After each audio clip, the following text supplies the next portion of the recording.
Hey, hello, I'm Kråkan, also known as Corvus Cornix, and welcome to Yacc, yet another Crowcast where I pick a game I played for a week and then I'll talk about it.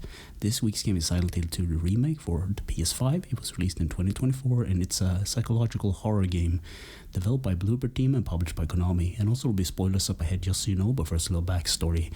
So I actually made a review of the original Silent Hill 2 for the PC, and I went back and listened to that episode, and it was it was terrible.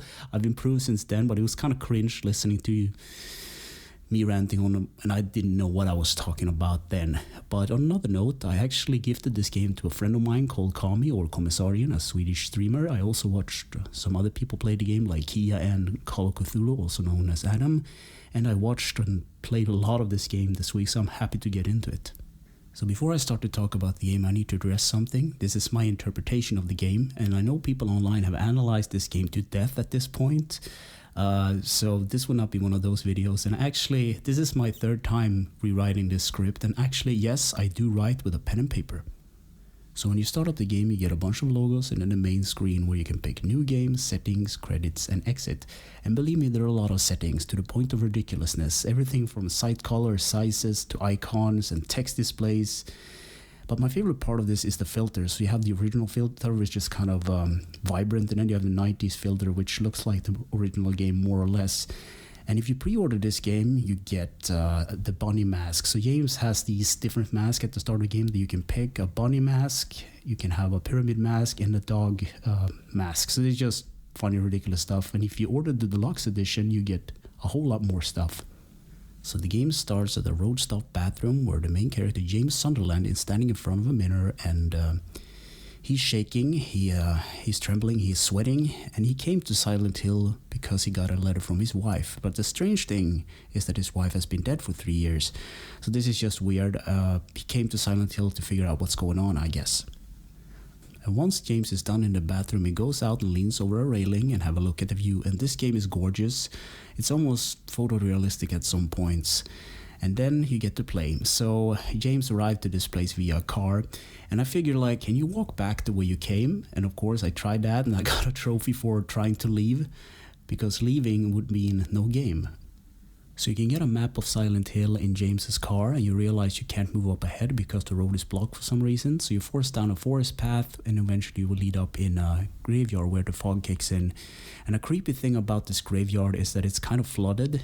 The fog kind of hides it a bit, but there are some gravestones out in the water actually. So at the graveyard, there's also this strange girl called Angela. She's there looking for her mom, and she will pop up in the story as the game progresses. So James talks to her, and then he moves on to Silent Hill Ranch.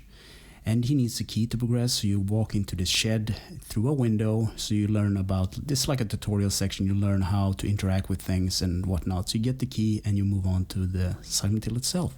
Eventually the way to Silent Hill opens up. So the first thing you get is a map of the town itself, and then I visit the flower shop. On the counter was this note. So the notes in this game are spread out and they tell a story about the people that were there. Sometimes they hint to puzzles and stuff like that as well, but I will try not to spoil too much of it. So throughout the game you will find even more gross looking notes with more erratic handwriting on them, and you can flip letters and notes by pushing the X button so you can see the back of them, revealing some sort of puzzle or solution at sometimes. So at the back door of the flower shop there is a trail of gore or blood. So this game guides you in where you need to go. Roads are blocked off and fenced. Sometimes the road is even missing entirely.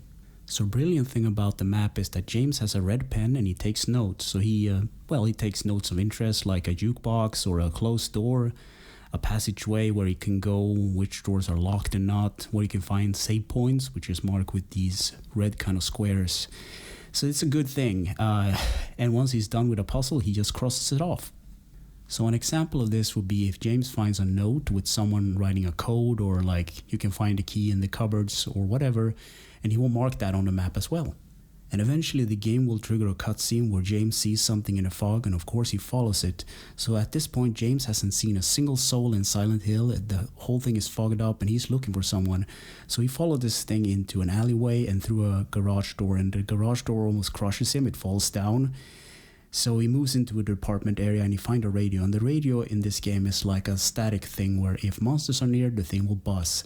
And then you are encountered by one of the monsters in Silent Hill. It's like a a weird thing with a gimp suit, missing arms. So he attacks you and you're forced to fight. So you hit him with a 2x4 that you pick up with the R2 button, and you dodge with the circle button. And if the monster grabs you or attacks you, you can push the X button repeatedly. It's like a QT moment. So if you get damaged in combat, you can actually recover if you have some nutrition drinks and or syringes. So I can understand the idea of nutrition drinks being found in cupboards and boxes. But a syringe lying around, I wouldn't put that into my neck, even if my life depended on it.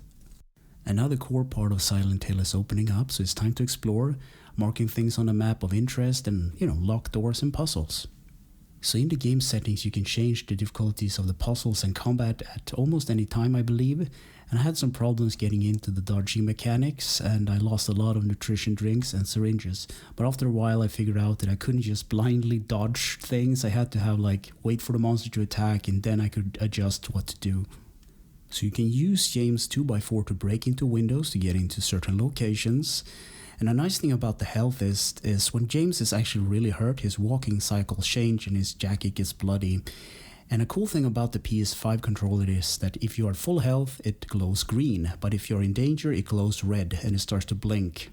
So now the streets will be more filled with these monsters, sort of in gimp suits. And they projectile vomit all over the place if you get close. And they also try to, attack you directly. Sometimes they're on the ground, like scuttling around, which is kind of funny. And they are really, really fast. And then I found a jukebox. So you need to repair a broken record for a song to play. So you need to go to the music store and get some glue and glue it all together. Then you also need to find a button in an apartment complex. And you also need to find a token at a store to, select the song and play it. And while the song is playing, James gets a memory of where he can find his Mary, his dead wife that he's looking for. So once the puzzle is solved, you get a key to progress to another area where you need to look for a certain car. So you find this bloody rag, or I think it is a shirt, and then you're forced to fight some monsters. And then it starts to storm a bunch. You need to run to an apartment complex where the key will fit the door. And this area was largely frustrating for me because when I arrived, I was low on health and health items. And I died all over again because I wasn't used to the combat in tight spaces and things like that. So I actually restarted the game from scratch and I played more carefully, now knowing the dodging mechanics and stuff, and I made it back to where I was, because this game has sort of an autosave, but not in the particular points where I needed them to be, if that makes sense. So always save manually, that's my tip.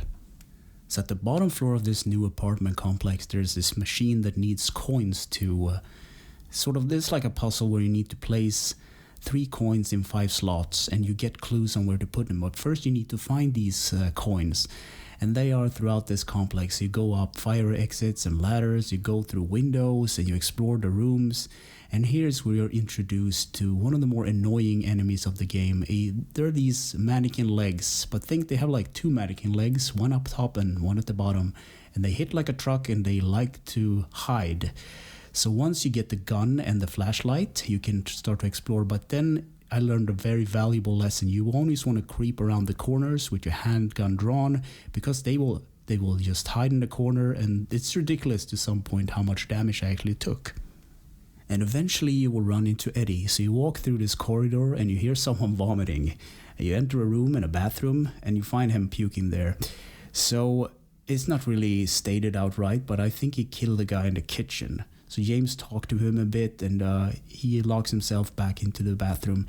So this is a good time to talk about it, but everyone experienced Silent Hill differently. So James' wife Mary passed away. She died from a sickness, possibly cancer, and he has a lot of frustration and guilt about this.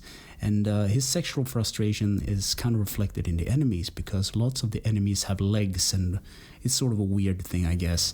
But Eddie has this thing on and off. He has a cold breath.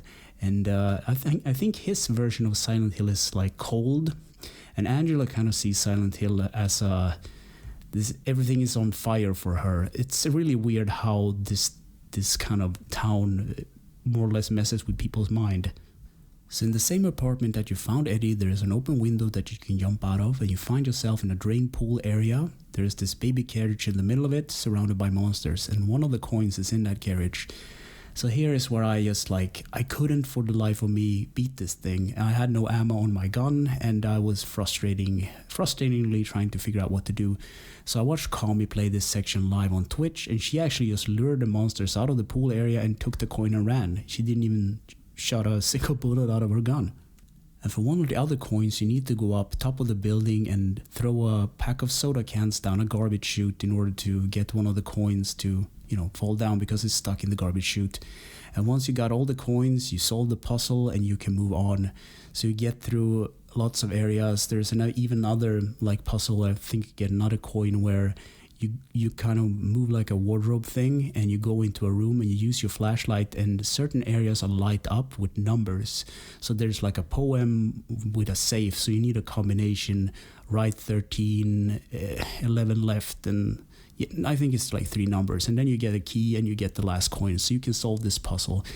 And the second playthrough I did of this game was great, because now I knew roughly where things were. I had much more health. I felt a lot better about myself, actually. And eventually James will cross over to another apartment complex where he will encounter Pyramid Head. So Pyramid Head is a staple of the Silent Hill franchise. He's this guy that's bloody, and he has a black pyramid for a head. So James decides to hide in a closet and start to fire at him.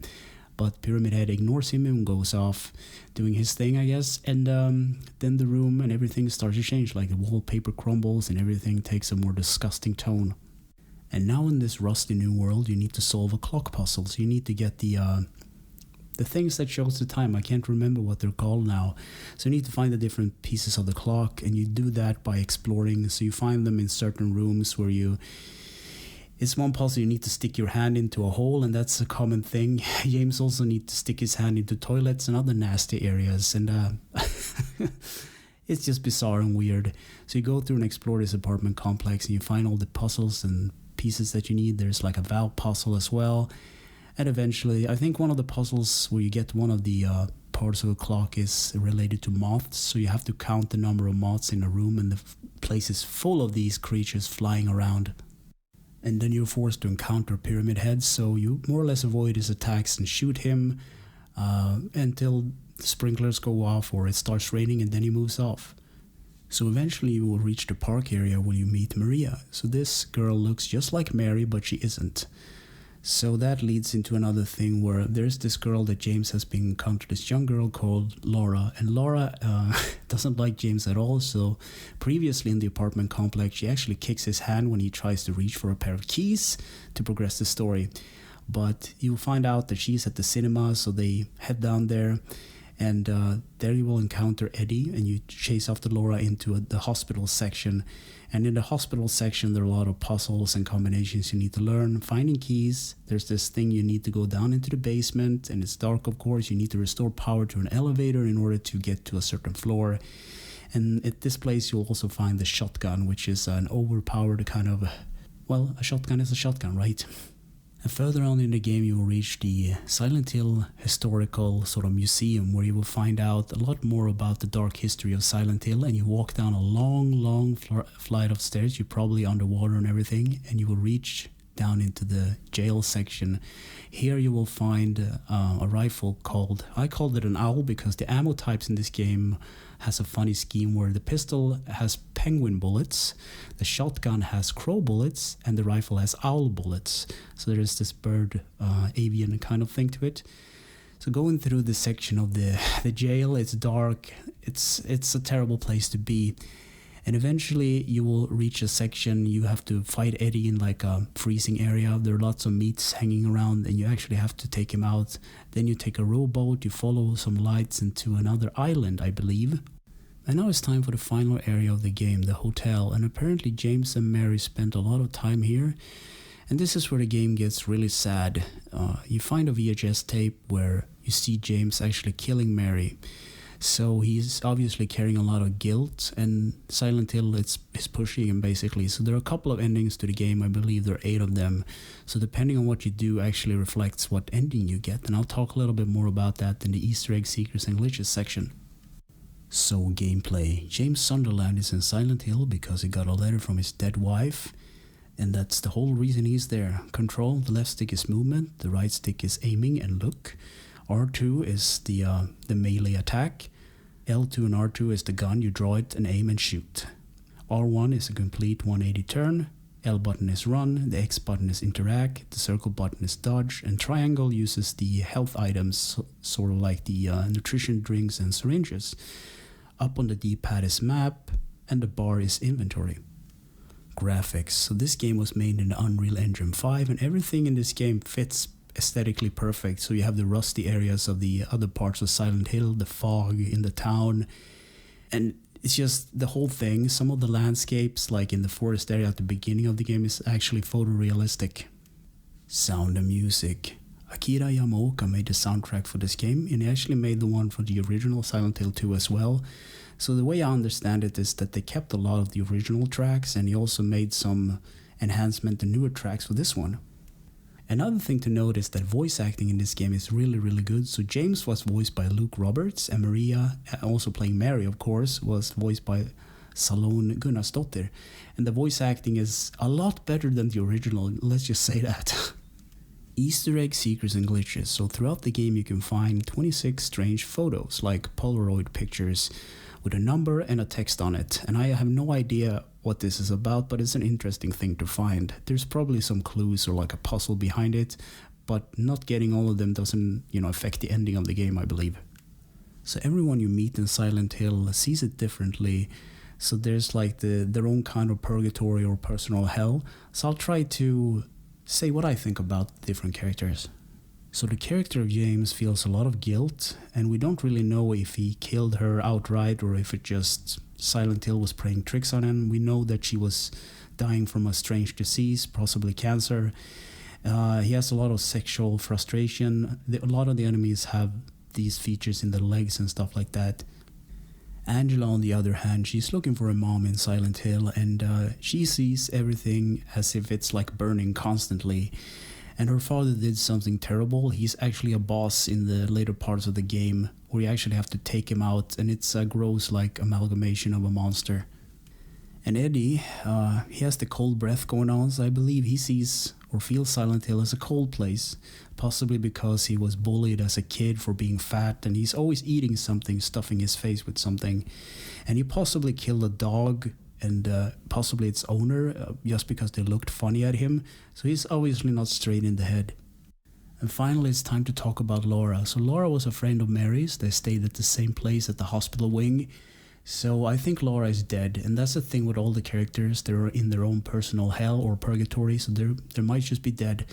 So in a letter that Mary wrote, Laura is mentioned that she is 8 years old. And this is part of the puzzle as well. James has been gone from Silent Hill for 3 years, so when James confronts her about her age, she still believes that she is 8 years old and she hasn't aged a bit. So this is part of the puzzle where possibly every character in Silent Hill is dead. They're in their own like kind of purgatory, kind of limbo state. And there are a lot of theories, but these are my theories. And then it's finally time to talk about the different endings. So the first ending is called Leaving. So James leaves Silent Hill with Laura. Then we have the water ending, where James drives into the water with his car.